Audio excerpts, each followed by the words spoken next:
Hello and thank you for joining us on Newsweek, where we highlight some of the biggest stories that made the headlines in the week. I am Jacinta Obiugu. Today on Newsweek, the fate of Senate President Ahmed Lawan regarding a ticket to seek re-election has hit the rock following decision of INEC to omit his name from the list of senatorial candidates for the 2023 elections. Also on the show, we'll take a look at calls for reforms in judicial administration in Nigeria as 14 Supreme Court justices raise alarm over poor welfare and lack of accountability on the part of the Chief Justice of Nigeria. Later on, we will talk about fuel scarcity that resurfaced in some parts of the country amidst fears of removal petrol subsidy.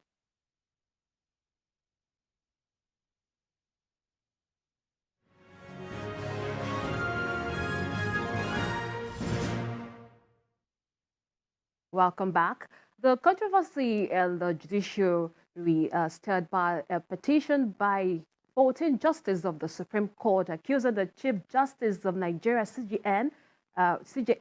Justice Tanko Mohammed, of gross negligence and mismanagement of funds, continues to ruffle feathers in the different quarters.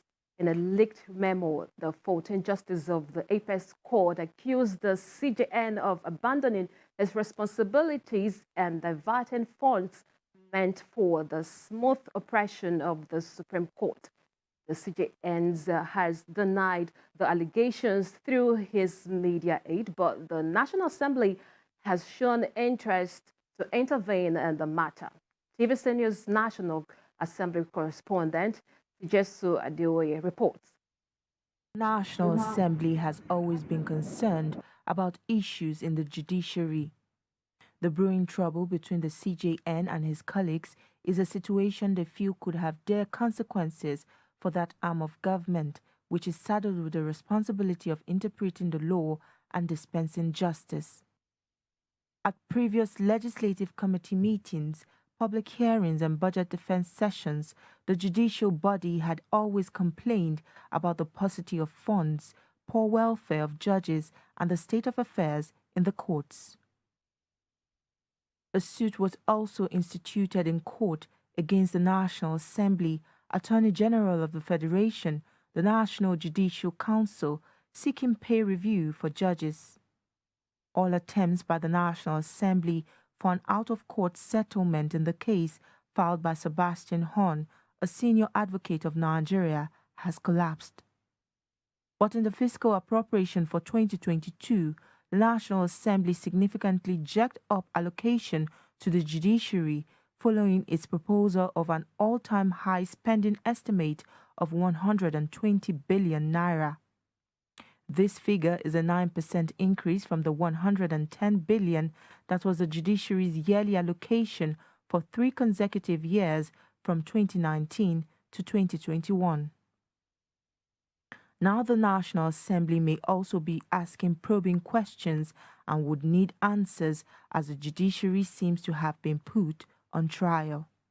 I believe that we owe it to Nigerians to look into what is happening in that arm of government with a view to bring in solutions to the problems that judiciary in Nigeria faces. So I will urge our Committee on Judiciary, Human Rights and Legal Matters to get involved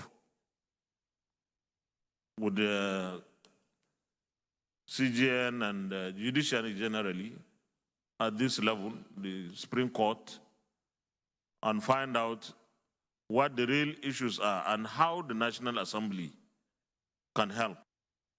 This has also caused a credibility issue for an arm of government expected to maintain high standards, transparency, and accountability. The query of the 14 justices may to a large extent reflect the wish of the majority of members of the bench and the bar. It has also forced out a response from the Chief Justice Tanko Mohammed. The CJN says despite the increased budgetary allocation, the judiciary, like any other establishment in the country, has been hit by the devastating economic crunch. This has prevented the leadership from meeting some of its obligations to the justices, especially in the area of welfare. But he insists there is no rift between him and the justices of the apex court. But these allegations will not go away in a hurry, and more pressure is now piling on the Nigerian Judicial Council and the Code of Conduct Tribunal to probe the claims made by the 14 justices. The Human Rights Writers Association of Nigeria and other civil rights advocacy group wants the CJN to step down as chairman of the NJC and allow for a probe. In the coming days, attention will also be on the National Assembly to see how fruitful their intervention will be and if indeed it will pacify frayed nerves in the third arm of government. TJ Suadeoye, TVC News, Abuja. Joining me via Zoom for more discussion on this issue is a senior advocate of Nigeria, Chino Biabu. Thank you for joining us, sir. Thank you very much. Justice Tanko has faced a lot of criticism regarding the manner of his emergence as CJN. With these recent allegations, are those criticisms justified? Well, it is very difficult for us lawyers to make comments on what happens in the apex court, because the Supreme Court is a symbol of justice in this country. So we are totally disturbed, the legal profession, to say the least, and of course the Nigerian public.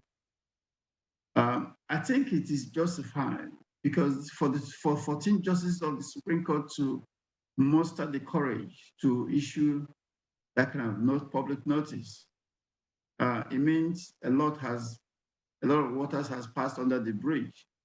And I think the CJN didn't take steps at the appropriate time to consult with his colleagues, because remember that Chief Justice of Nigeria is just a primus inter pares. He's just one among equals. So I think it is just the justices have made their point, and we must take it very seriously, because if the Supreme Court has issues, then the justice system in this country is troubled. Okay, what is the implication of this protest letter by the Supreme Court Justice to the judicial system in Nigeria? Well, the protest letters deals mainly with issues of welfare, issues of working conditions. None has to do with the issue of justice dispensation or interference or the CJN with judgments or process of justice. It is about welfare. And of course, we know that if the justices of the Supreme Court are not comfortable, they won't be able to deliver quality justice. For instance, there is allegations in the protest letter that justices that were sworn in most recently, and there are about 7, have not yet gotten their quarters where they live. And that is really disturbing. And justices do not have allowance for diesel. That means they cannot work at home. These are grave allegations. And if the Chief Justice of Nigeria tries to wave it by the hand without dealing with it, then it have grave consequences for our justice system in this country. Okay, now the justice said they raised the issue in the letter to preserve the dignity of the judiciary. To what extent can this letter help? I think the letters are already ruffling the feathers, and it is. I mean, it is always. It is said that judges are to be heard and not to be. To be seen and not to be heard. But this time, the justices have chosen to be heard. So, and they have been heard very loudly across the country, across the legal community. So it is I think it's a right step, because it's going to galvanize an inquiry into judicial spending. Because before now, allocations to judiciary, releases to judiciary has been a matter of secrecy. How much do the NJC receive, for instance? How much are disbursed to the courts? Their money given to head of courts, how are they used? So some of these questions are going to arise, and we need answers. The legal community needs answers. Because if you go to the Supreme Court, cases are lingered for years. I mean, there are cases that have lasted for 7 to 10 years. What is going on? So I think the Justice of the Supreme Court has opened the Pandora box for lawyers to begin to ask questions. And of course, you see that civil society organizations have started to send in even freedom of information requests that we want to know the spendings, the transparency, accountability from the Supreme Court. So I think it will help. The letter will help a lot. Okay, we will go on a break now. Newsweek continues shortly. Stay with us.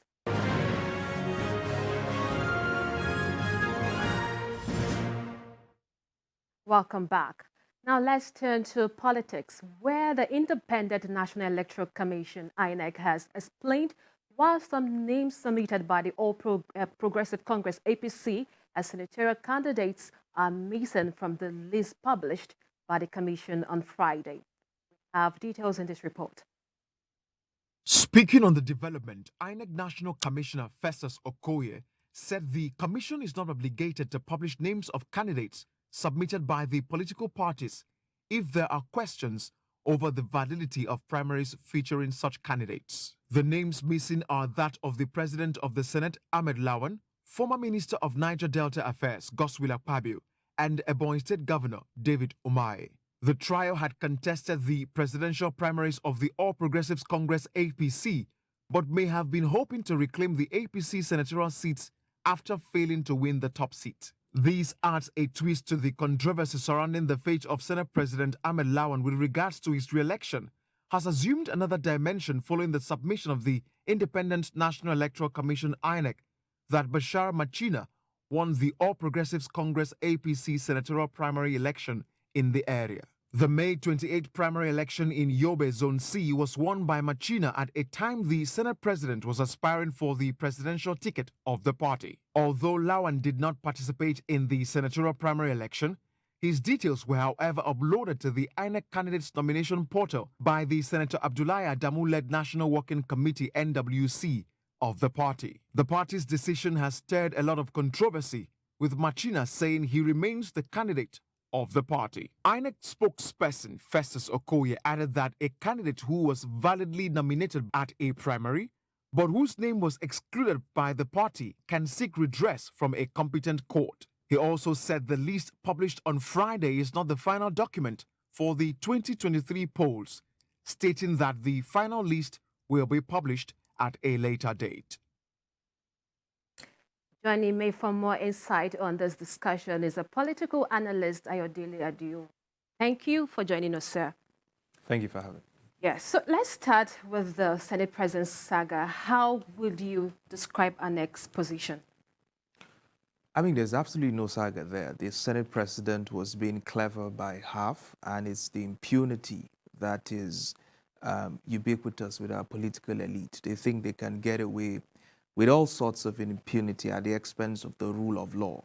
And unfortunately for the Senate President this time, it's caught up with him, because the idea that you decided to make a decision to run for the office of the President and participate in the APC primaries without as much as thinking about the consequences of a failure, and by that extent to get a Senate ticket and keep on the side like every other politician does, which in itself is a problem. But of course, people still do that to have a second option at the end of the day. His case even gets worse because he did not, the primaries in Yobe State, it was only one person who contested. He inadvertently ran opposed, and he cleared the entire votes in that particular constituency. So it makes his case extremely difficult, and it's a consequence of a culture of impunity that has gone bad this time. Okay, so the issue of placeholder is becoming common in our politics. Why is it rampant these days? I mean, there's nothing, again, it's the culture of impunity, like I said, because there's nothing called a placeholder candidate. It's not known to our constitution. It's a political lexicon that we have coined out in Nigeria, in a Nigerian political system, where people who try to be clever by half and greedy politicians want to eat their cake and have it at the same time. So they are pursuing 2-3 positions at the same time, and they have their cronies, to pull some sort of a decoy for them, holding down another political ticket, such that when they lose in Office A, they can go back and compel their cronies to step down, and they can eventually prevail on that particular ticket. So there's nothing called a placeholder in our constitution. It's not known to law. Like I said, it's a culture that has thrived largely because of impunity in our political system. And I don't think that the Nigerian people should tolerate that culture. And I hope that this will serve as a deterrent to politicians who want to eat their cake and have it at the same time. And this will teach a very strong lesson and send a strong signal, because this almost happened to the governor of Bauchi State also. But for the political leaders and elders in the state that prevailed over the gentleman who served as a placeholder, like you called it, for his own ticket, he also would have been in the same position with the Senate president. But this culture has to stop. There needs to be some sort of decorum in our political environment. And that has to start happening when people are clear about the position that they want to pursue and pursue those positions honorably and not begin to exploit loopholes in our electoral act. All right, so let's talk about the wave of defection in the ruling APC. The party's national chairman is lamenting. So why should he and the party even be worried? I mean, nobody wants to see tens and tens of their members switch alliances to another political party, especially coming just 8 months to a general election. It would have grave consequences, grave electoral consequences for the party. And every political leader would want to do everything within the law to ensure that it keeps its house together and it keeps its membership together. Unfortunately, the party has a lot of internal crises occasioned by the kind of primary elections that were held across the country, which alienated a lot of its members, which also led more than half of its members to lose their seats in the National Assembly, who will not be returning in 2023. And so this has caused a lot of discontent within members of the National Assembly who think that their interest is better served crossing over to the opposition. But like I keep saying, the party will not be in this mess if it had taken the pain to organize a transparent and credible primary process that was free and fair, where all parties who played in those primary felt that they were given a level playing field to participate. Unfortunately, that was not the case, and you've ended up alienating more than half of your members, and you have to start setting up peacemaking committees to console certain members or to prevail on certain members to stay within the party. I don't know how long this will continue, but it looks like 20 members are set to leave the Senate. Even much more are set to leave the House of Representatives and state houses of assembly. Some have even moved to the NNPP in certain states in the northern part of the country, and you're likely to see more move. So for me, at the end of the day, the leadership of political parties across board must begin to play by the rules and not continue to play Caesar and think that they can get away with all sorts of impunity that they continue to perpetuate over time. And hopefully going forward, they will learn the hard lessons of following their party's constitution and the Constitution of the Federal Republic, this meaning the Electoral Act, to create a level playing field where aspirants in political parties can participate in the electoral process that is free, fair, and credible, for all to see. And then they won't need to deal, with issues like this several months to a general election. All right, thank you for your contribution so far. We are moving on to our next story. Earlier in the week, there was growing anxiety among Nigerians, especially residents of Lagos, as queues resurfaced in filling stations across the metropolis.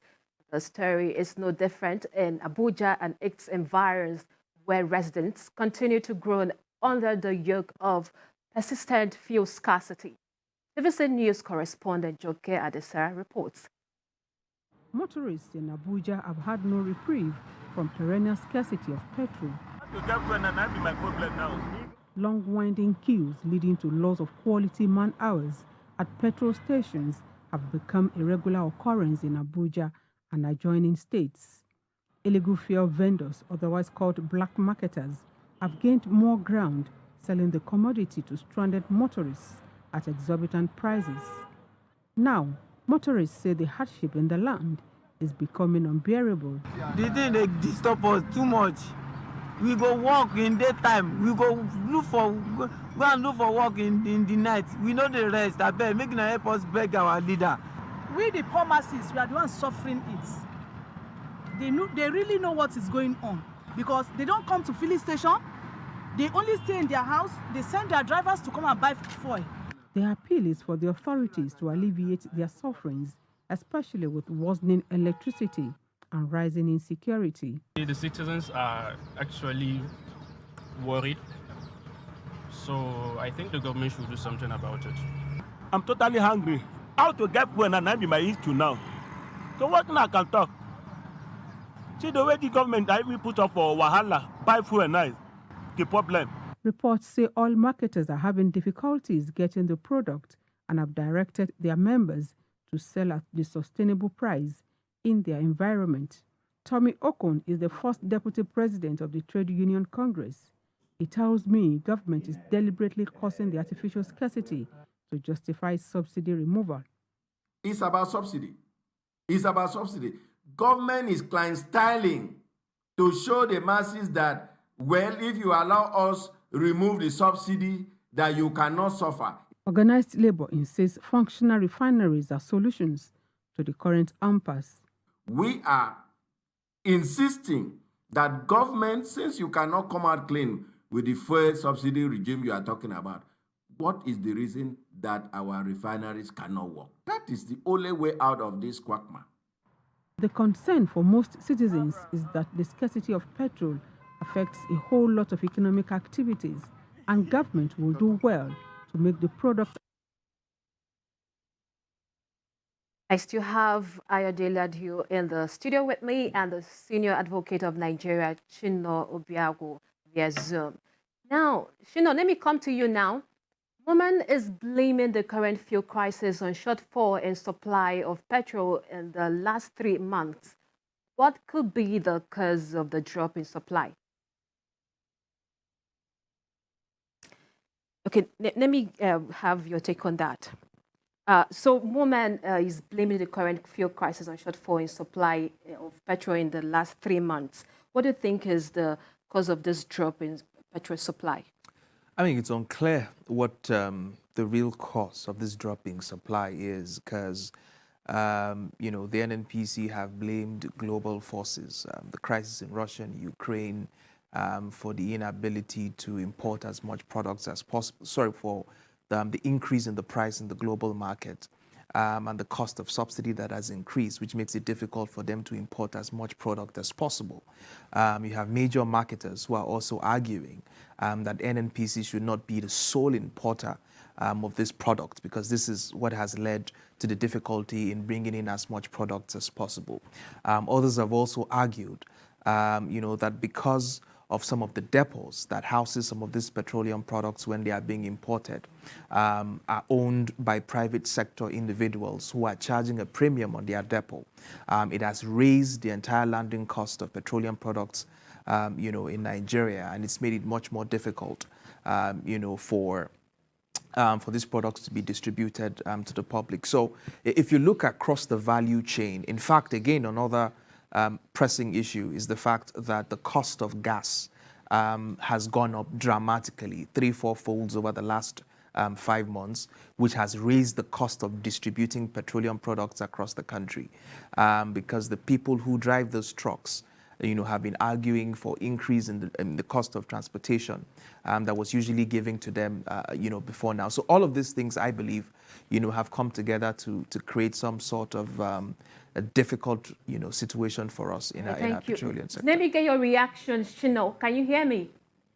So APMAN and NNPC have warned marketers against selling petrol above the approved pump price of 165 naira per litre.